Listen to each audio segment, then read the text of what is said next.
আলাইকুম।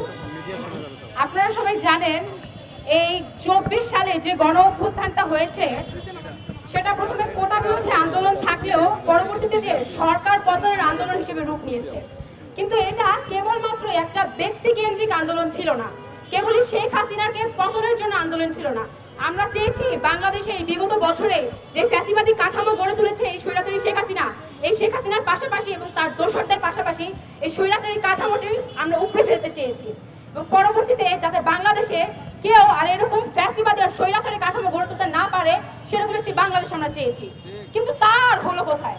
এমনকি এই 24 সালের গণ অভ্যুত্থানে একটা জুলাইয়ের ঘোষণাপত্র এই সরকার দিতে চাইছে না। এই হাসিনার আমলের বিগত বছরগুলোতে আমরা কেবলমাত্র মুজিবের ইতিহাস পড়েছি, সঠিক ইতিহাস আমরা আর জানতে পারিনি।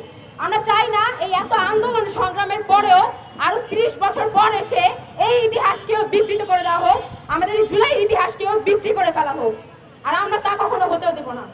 এই যে একজনের পর একজনকে আপনারা এক জায়গা থেকে ট্রান্সফার করবেন, একজনকে 100 জনের মধ্যে একজনকে আপনারা অপসারণ করবেন, তখনও বিচার করবেন না, এরকম আইন তো আমরা মানব না।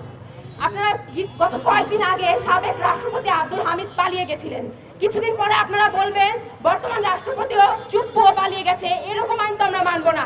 যারা অপরাধ করেছে এতদিন যাবৎ, এমনকি উপদেষ্টা পর্যায়েও যারা এখন আছে, যারা এই এতগুলো বছরে একটা টু শব্দ পর্যন্ত করেনি এই স্বৈরাচারী সরকারের বিরুদ্ধে, তারা উপদেষ্টা পরিষদে বসে আছে।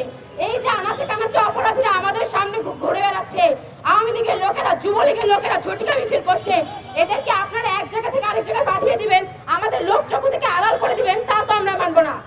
অপরাধী অপরাধী সে যেখানেই যাক, আর এই বাংলাদেশের মাটিতে প্রত্যেকটা অপরাধের বিচার আমরা নিশ্চিত করে ছাড়বো ইনশাল্লাহ। সে পর্যন্ত আমরা আমাদের আন্দোলন সংগ্রাম চালিয়ে যাব।